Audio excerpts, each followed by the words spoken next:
Welcome to 3TV Real Estate. This is your Ravi Prakash, real estate expert, real estate mentor.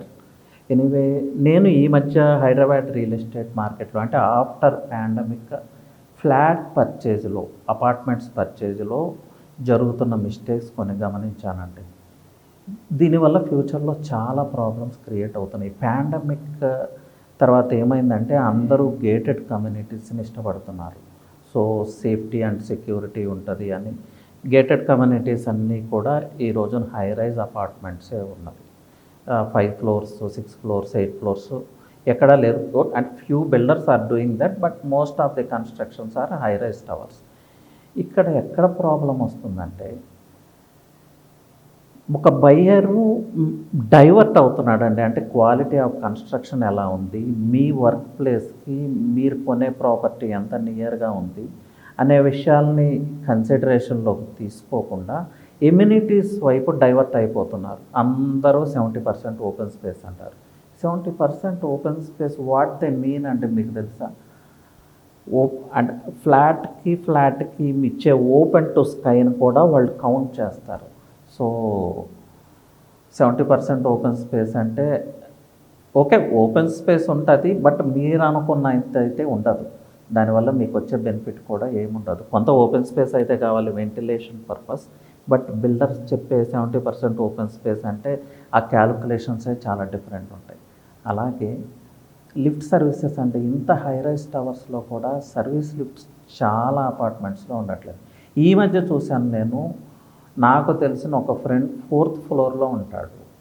వాళ్ళ ఫాదర్కి ఏదో accident గురై హాస్పిటల్లో join చేయడం జరిగింది. తనని హాస్పిటల్ నుంచి డిశ్చార్జ్ అయిన తర్వాత స్ట్రెచ్చర్ మీద 4th floorకి తీసుకెళ్ళాలి.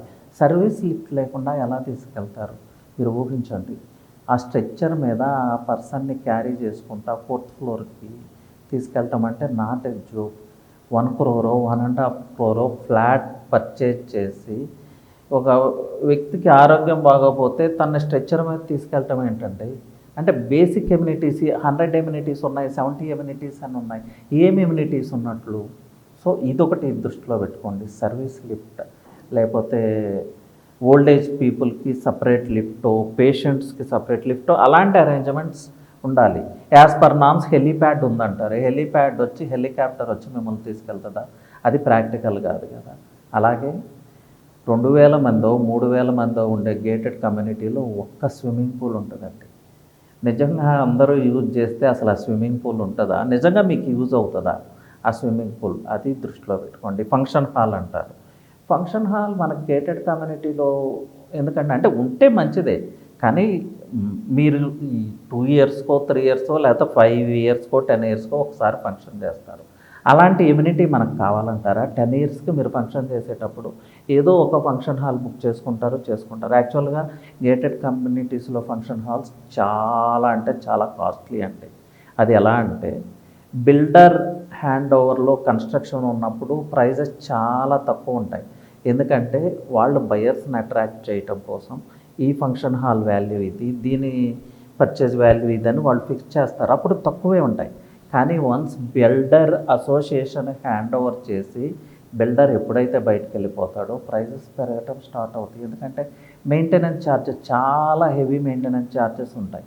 సో మీరు అనుకున్న ఫర్ ఎగ్జాంపుల్ ఆ ఫంక్షన్ హాల్ ఛార్జ్ 20,000 అని బిల్డర్ చెప్తే, ఎప్పుడైతే మీ అసోసియేషన్ హ్యాండ్ ఓవర్లోకి వస్తుందో అది 50,000కో 1,00,000కో వెళ్తుంది. మీరు చాలా ప్రీమియం ఫంక్షన్ హాల్లో ఆ ప్రైస్తో బయట ఫంక్షన్ చేసుకోవచ్చు. సో నేను చెప్పేది ఏంటంటే మనకు నిజంగా ఏం ఎమ్యూనిటీస్ అవసరం? స్విమ్మింగ్ పూల్ అవసరమా? ఫంక్షన్ హాల్ అవసరమా? స్విమ్మింగ్ పూల్లో మీరు స్విమ్ చేస్తున్నారా? ఇవన్నీ అర్థం చేసుకోవడానికి ప్రయత్నం చేయండి. ఒక గేటెడ్ కమ్యూనిటీ కట్టి 3,000 పీపుల్ ఉండే చోట ఒక స్విమ్మింగ్ పూలు, ఒక చిన్న చిల్డ్రన్ ప్లే ఏరియా, ఒక ఫంక్షన్ హాల్ ఉండి ఎలా సరిపోతుందండి? Is it even possible? మీరు ఆలోచించాలి. సో అలాగే హోమ్ ఆటోమేషన్ అని అవి ఇవి రకరకాల టిప్స్ అండ్ ట్రిక్స్ అండి. ఒక్కొక్క బిల్డర్ ఒక్కోలాగా.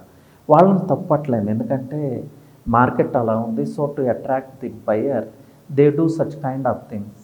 మీరు ప్రాపర్ కైండ్ ఆఫ్ రీసెర్చ్ చేసుకోండి.